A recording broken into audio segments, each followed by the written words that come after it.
This is an urban legend about a boy named John Smith who was very fond of scary emails and pop-ups.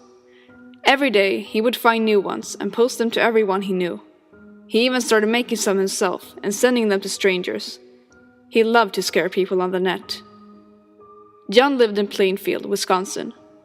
One day in November 2007, he opened up his inbox and found a message that appeared to be from two young girls. They called themselves the Smith sisters, and told him they were his older sisters, which confused him because he was an only child. They said that years ago they had lived in his house.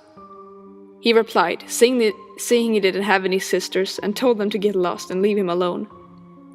The next day he received a chilling message with some photo attachments. The first photo was of two young girls. The caption on it said, "Smith sisters murdered anonymously." The girls said in the email that they were indeed his older sisters. They told him that in 1993 they had lived in his house. His bedroom had once been their bedroom. They told him all about growing up and about their lives and how happy they had been until one horrible night. He opened up the other attachment. It was a scan of an old newspaper article. In 1993, two sisters were brutally murdered in the small town community of Plainfield, Wisconsin. Lisa Smith, 19, and her sister, Sarah Smith, 15, were attacked in their parents' home on the night of November 17th, around 1:30 a.m. The Smith sisters were lying in bed when a crazed killer broke into the house. No one heard them scream.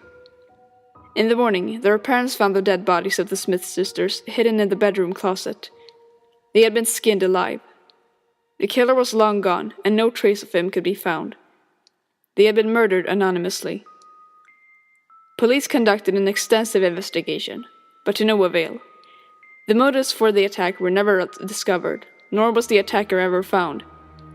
The only lead authorities had was a series of strange emails found in Lisa's computer. The case was closed in October of 2000. In the rest of the email, the sisters said that they were angry that the case was closed and people forgot about them. They were angry that their parents wanted to forget about them too. They were angry that their parents decided to start it over and had a new baby, a little boy named John. They were angry that their parents had never mentioned their daughters or their tragic murder to their new son John.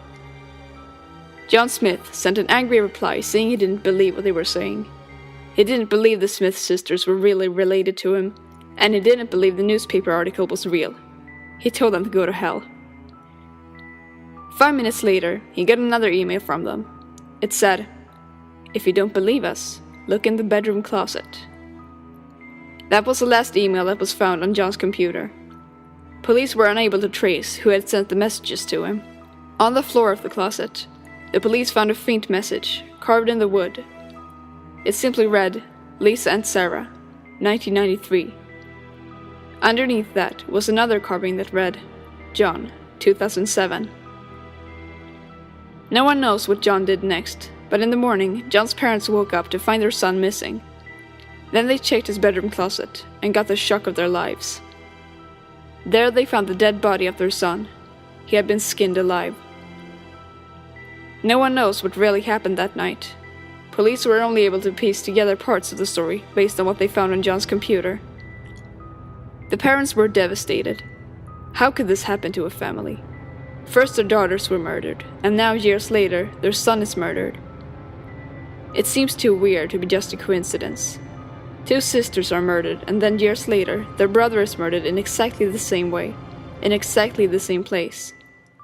And the only evidence left behind is a few scary emails. Makes you wonder.